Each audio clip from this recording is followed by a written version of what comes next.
The Bill of Rights in our Constitution contains rights for everyone in South Africa. They protect us and help us to lead dignified lives and to participate fully in our democratic society. So everyone in South Africa should have their rights respected. And this means that everyone in South Africa has a responsibility too, a responsibility to respect and, whenever possible, not to interfere with the rights of others. So, for example, we all have the right to freedom of expression, but everyone also has the right to freedom and security of the person. Sometimes these rights might clash, like if someone in a packed school hall started shouting, "Fire!" hoping to cause panic, and as people desperately try to escape, you get injured.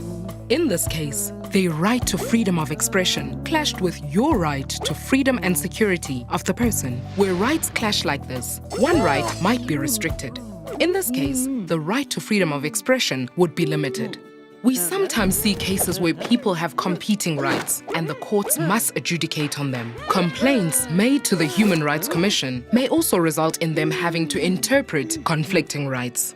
The Human Rights Commission is a constitutional body that works to protect people's rights and to get them some help if their rights have been violated. Our human rights are not absolute.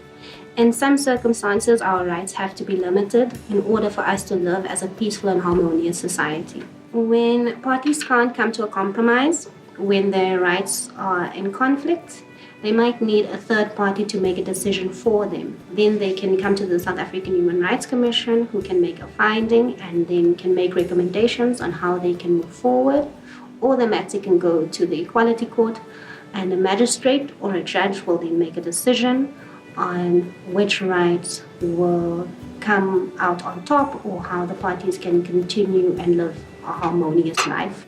The exercise of our rights can also be restricted by our government, but only if the restriction is reasonable in an open and democratic society based on dignity, equality and freedom like South Africa. To prove a restriction is permissible, the state will need to prove there was no other way around it and that its limitation will achieve an important purpose. Ensure the right is limited to the smallest possible degree and that the limitation applies to everyone in the country and not just a specific person or group.